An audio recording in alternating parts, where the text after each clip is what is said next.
Shoutouts ni kay Judge Gina na nandito. Let's get lit. Let's get lit. Party. Kay Judge Gina. Let's get lit. Let's get lit. Shoutouts kay Judge Ginan. Party. Party. Let's get lit. Judge Gian. Let's get lit. Gina nandyan. Party. Ano na ito? Party. Let's get lit. Alam mo, lakas mo. Let's get Nagbabattle lit. pa tayo. Yung mga round ko, yung i-breakdown mo. Kaya Party. kay Judge Gina, Party. no? Let's get lit. Game! Let's get Di lit. pansin gano'ng mahina kasi sa TikTok Party. sa sikat. Party. Pag Let's get dyan, lit. Judge Ginan. Let's get lit. Instant na react.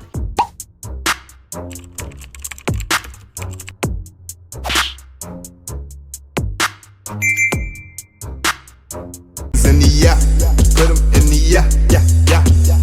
If you feeling real good, put your hands in the yeah, put 'em in the yeah, yeah, yeah. If you feeling real good, put your hands. So what's up mga kumag, I'm back, ang inyong online judge. Walang iba kundi Judge Ginan. Okay guys, another OG battle ang nirequest sa atin ni Bossing Joe Benson Dallas. Shoutout Joe Benson Dallas. Alam ko marami yung nirequest mo nitong nakaraang comment mo. Huwag ka mag-alala. Isa-isayin natin yan. Hindi ko man mapagsunod-sunod to. Pero sinisigurado ko na mauubos natin yung request mo. So, yan, singit-singit natin kasi yung iba mas nauna, yung iba nahuli or may mga paparating din. So, shuffle lang natin para yung iba naman is hindi mainip sa mga request nila. So, yun, shoutout Joe Benson Dallas. So, ayun, another OG battle po siya. It was 14 years ago. Apex versus Daddy Jody. So, 1 minuto lang din ata tong battle na to. Umpisahan na natin, guys. Game. Sabi ko, makinig kayo, pare. Oh.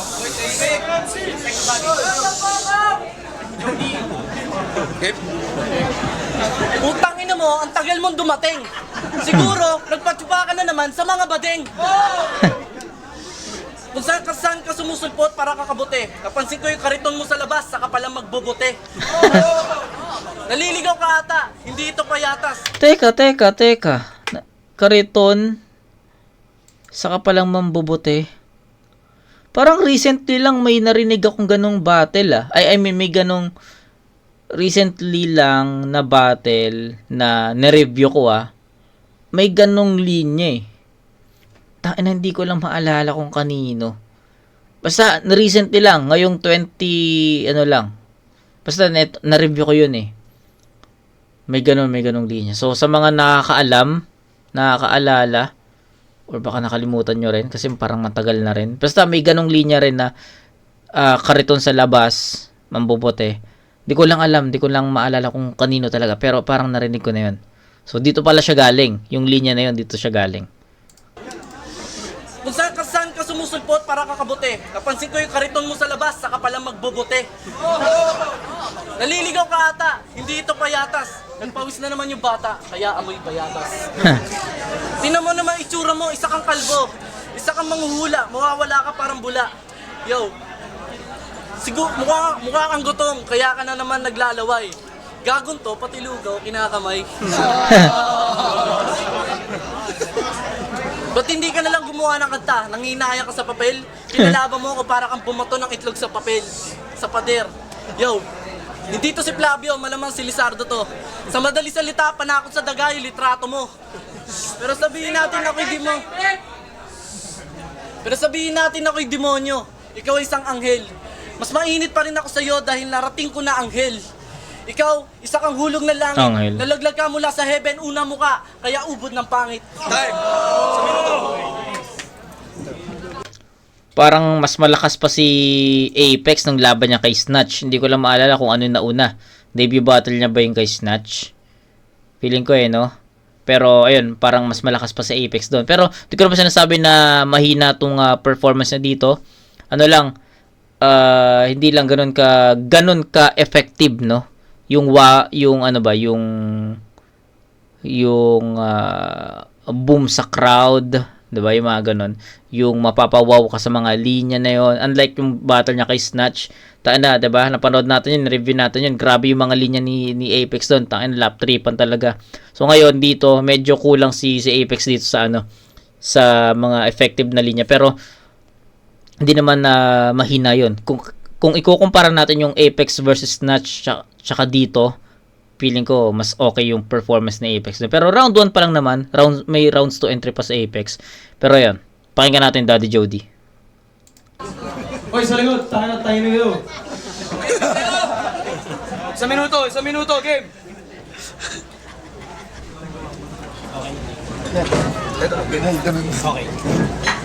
Baka pag-spit ka, parang albularyong mananawas. Tagal ako dumating kasi maraming umiwas. Teka nga pala, kasama ko si Ea Villegas. Nalate ako ng dating, kasex ko kasi girlfriend mo. Ngayon nalate ako, paki ko sa'yo. Ngayon, bakit? Binigyan mo ba ang pamasahe? Kasex ko nga yung girlfriend mo. Ano sa'yo, pare? Naikutan ka na sa ulo, gwapo ka sana, di ka nagpa-trim. Ang ganda ng damit mo, ice cream. Ikaw yung ibon na mukhang loro. Pero pag bumabanat ka rito, parang anyeho na alak na sinauna na iniinom pa ni Jaworski. Panis ka sa akin. Makakarni ka sa akin na parang brief ni Nowitzki. Wala ka sa akin pa kay kung ano, nalate ako rito. Nalate ako rito, hindi naman ang lupit ko.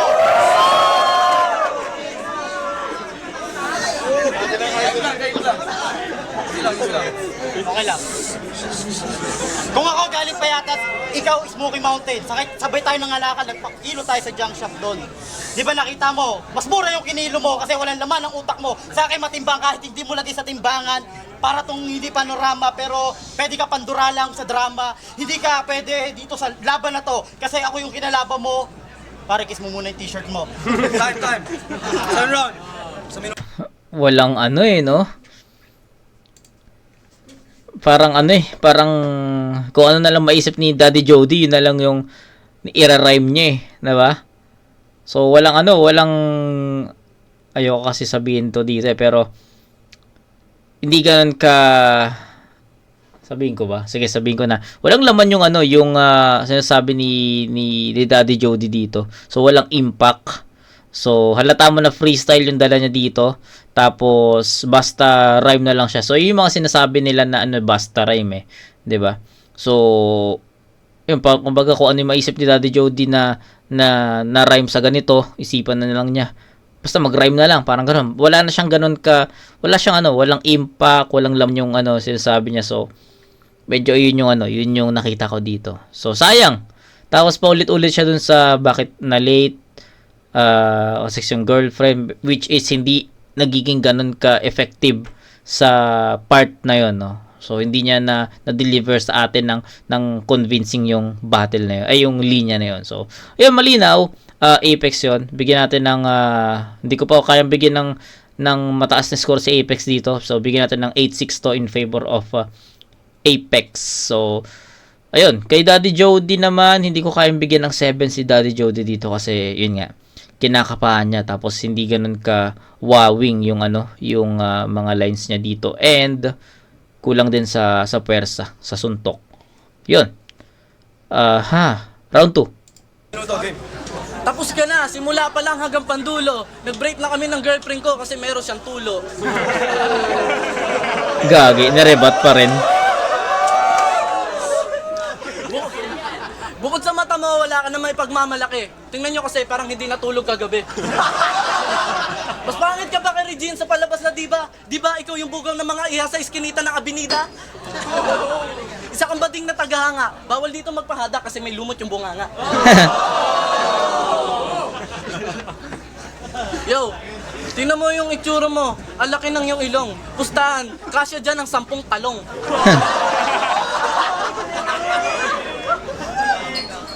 Ito ay bata versus magulang. Pustahan, ito ay magulang sa bangko.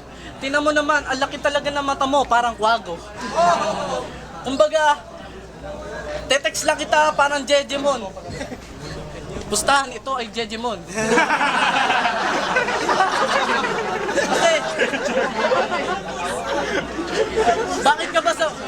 bakit ka pa sa flip-flop bigla ang sumali samantalang isa ka lamang piratang sumali na dumali sa papi na pangalan ay Brownie. Magpakamatay ka lang, uminom ka ng Downy. Antibac.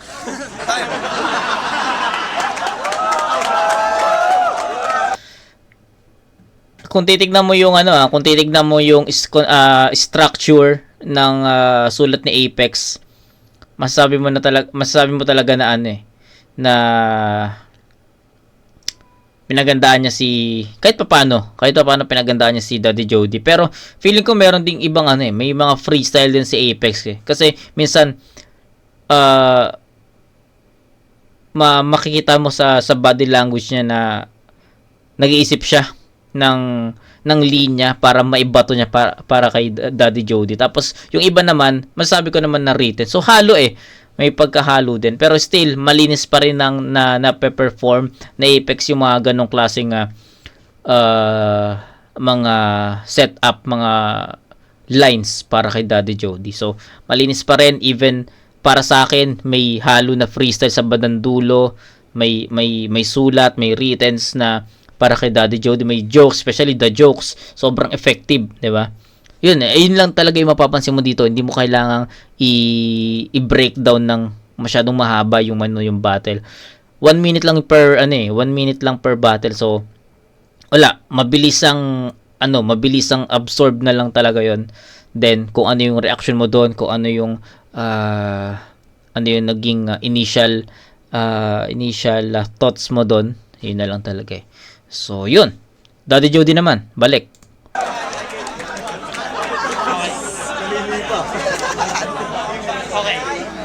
Hoy, timing lang! Mag-break kayo ng girlfriend mo kasi late daw ng titi mo. Hindi ka marunong kumantot. Panis, jakol ka sa titi mong supot. Bakit banat mo sa akin baluktot? Apek, masyado kang madaldal. Mahilig ka sa comedy para kasi apeng daldal. Manok ni San Pedro, ako'y taga San Pedro. Itong kalabang ko mukhang nanggaling at lumamon ng buhangin sa Ehipto. Kahit ihipan to, matatangay to. Ako kalaban mo, si Daddy Joe to. Malupit, Apex, huwag ka na magyabang. Ano ba ang Apex? Ito na ngayon, kahit mag-rap o speed. Parang si Duma eh. Hindi ka mahuhuli sa akin kahit hindi ko bilisan. Kasi para sa akin, isa ka lang tulisan na batukan. Hindi ka magiging batukan. Kasi kung ako magpapakamatay, ikaw magbibigti sa akin, tite. Sa haba nito, magalambitin ka. Yi ka dire. Trip mo bulbul ko kawiin kasi gusto mo makita yung dulo. Gusto mo makita tamod ko kasi trip mo isubo hanggang mapatid ang litid mo. Itutuloy ko pa rin spit na to kasi ako si Daddy Joe, hindi mo kaya to. Kahit anong sabihin mo, hindi mo ko kaya. Kahit na ang laban na to ay ipakopya, hindi to iluluto kasi laban na to parehas. Ba't yung mukha mo parang kumain ka ng bayabas? Bubot, hindi pa ba uso bigas kahit tayo mo isang linggo na naninigas? Tayo na parang si Duma mag-spit. Diba? Yung battle ni Duma na napanood natin kay Unico. Tsaka J Black. Ganun eh. May pagka parang naririnig ko si Duma eh. O parang kumain ka ng bayabas. Bubot, hindi pa ba uso bigas kahit tayo mo isang linggo na naninigas? Huwag ka magyabang sa akin, nagpapakaluni. Huwag ka rito magmuni. Hindi tayo maghani. Yung shota mo may tulo, oo. Nag-condom ako, pasensya na, hindi tumama. Protection tawag doon.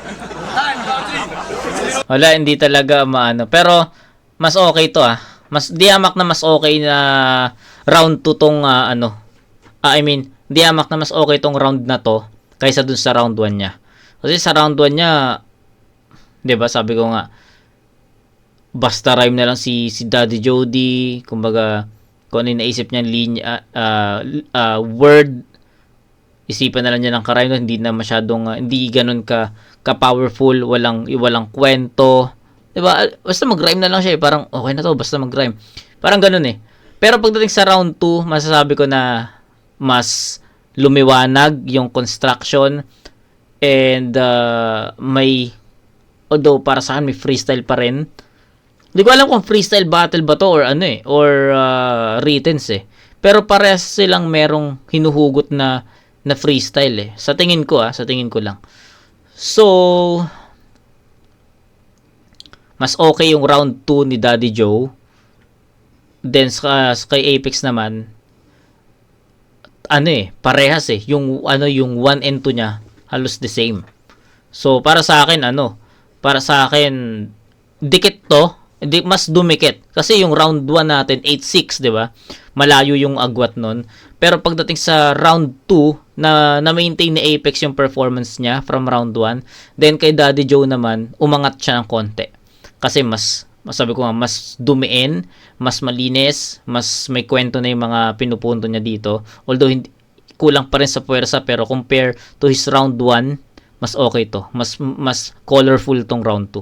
So, Apex pa rin yung boto ko dito, pero ang magiging score is 8-7 in favor of Apex. So, yun. First 2 rounds, Apex, pero mas dumikit yung round 2. So, tignan natin sa round 3, baka makuha na di Daddy Jody yung round na yon. Pero syempre depende pa rin kay Apex. So that's 16 to 15, tama ba ako? 13. 16 to 13, up by 3 points si Apex dito. Round 3. Ang kapangitan mo, wala na lunas. Nahawa ka na tulo kasi yung condom nabutas. Tuwing tinitingnan kita, gusto ko mag-sorry sa mata ko. Pinaglihi ka siguro ng nanay mo sa palakang bato. Gagi. Kahit kaninong babae gusto mo manligaw, pinapatos mo kahit tindera ng isaw. Wala na, tapos na. Tapos na yung laban, tol. Ayaw na nga sa'yo ng chicks, ayaw mo palubayan. Ang pinakamahal mo lang na nakainan, lugawan.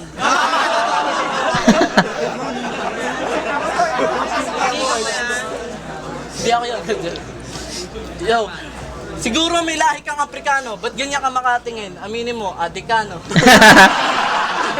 Wala na. Ito ay tao versus animal, vegetarian to siya cannibal. Kala mo astigin na mahilig mamisikal, tuwan-tuwa naman pag binibigyan mo ng Barbie doll. Tong inang ngayon. Kalaban ko ngayon si Daddy Jody, na sobrang horny, na nagjajakola ba pinapanood magboxing si Joshua Cloty. Ay, gogi.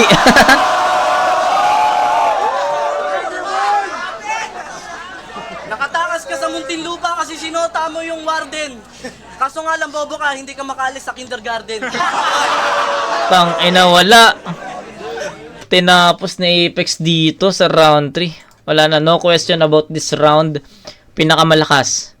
Strongest round ni Apex sa buong battle. Puta ina. Perfect 10 yun. Grabe. Kinatay niya si Daddy Joe dito. Daddy, okay, 1 minuto. Daddy Joe. Mumurahin kinay. Hoy, mga nasa likod naman oh. Timing lang pare. Mumurahin kinay ang ko lugawan. Ano pa kaya yung binibila mo doon kaninang fishbulan? Dapat tuso ka. Nanghupit pa ng piso. Ganyan ka ba kahirap? Wala ka pang bili ng pustiso. O eto piso, isa ako mamukha mo. Hindi ka mananalo sa akin kahit magpatawa ka dito. Kasi malulupit ang mga banat ko. Hindi katulad mo sa'yo kung kanino kinuha. Ano ka ba? Nagka-copy paste? In your face. Hindi ka pwede sa face to face. Mga banat ko malupit. Ano sa'yo puro savage? Apex, sumabit ka sa flip top para maabot ang iyong pangarap. Kaso nga lang ang pangarap mo, makatikim ng puking bilasang bilat. Titirahin kita kahit sinawag mo akong dilat ang mata ko kasi laging dilat ang utak ko. Samantalang sa'yo, singket, chinito. Pero pustahan, walang kikidnap sa'yo. Alam mo kung bakit? Yung nanay at tatay mo, negosyo, alam mo kung ano? Magtinda lang ng panyolito. Doon sa may Quiapo, para kang hinahapo. Ba't ganyan ka ng ganyan? Ano ka, mamamatay na? Ito na ngayon, nakaharap mo, tunay na makatato. Kahit hindi magpatawa, malagi mo mga banat ko. Samantalang yung sa'yo, halatang isinulat mo. Ilang buwan mo kinabisado para ako'y matalo, pero di mo matatalo kahit ka pa desperado. Para kang si Woody Woodpecker, tuka ka ng tuka, palibasa sa akin, nilait mo kung duka. Pero malupit to kahit hindi to manalo, kasi alam ng tao, malupit nga talaga ang taga San Pedro. Time! Judges! Yeah, make some noise! Tong ina, wala. Ano yun? Apex yun, all 3 rounds. Diba? Apex malinaw. Lalo na yung round 3, mukhang Aprikano. Ano yun? May like kang Aprikano. Umaming ka, Adikano. Angas nun. Yung pinakatumatak sa akin sa round 3 ni Apex. Aprikano, Adikano. Galing. Ang galing nun. Na sobrang lakas nung linya na yun. Natawa ako doon. Yun, perfect 10 para kay Apex. Sabi ko nga sa inyo eh. Perfect 10 doon. Grabe, strongest round niya yun. No doubt. Grabe, doon pa lang sa gitna pa lang ng round 3 ni Apex. Nasabi mo na sa kanya na yun, nakuha na niya yun. Then kay Daddy Joe, freestyle. Freestyle talaga ang pinanglaban niya dito. Props, okay naman yun, pero hindi enough yun para matalo yung ganong round ni Apex na strongest sa laban na to. Yun. 10-7. Layo, no? So, that's 26 to 20 up by, tama ba ako? 7-7. Hindi. Tama ba? 8-6, 8-7, 13. 13, ay, okay. 26-20, all 3 rounds, Apex, tol. So, ganon, kalayo yung naging agot nun.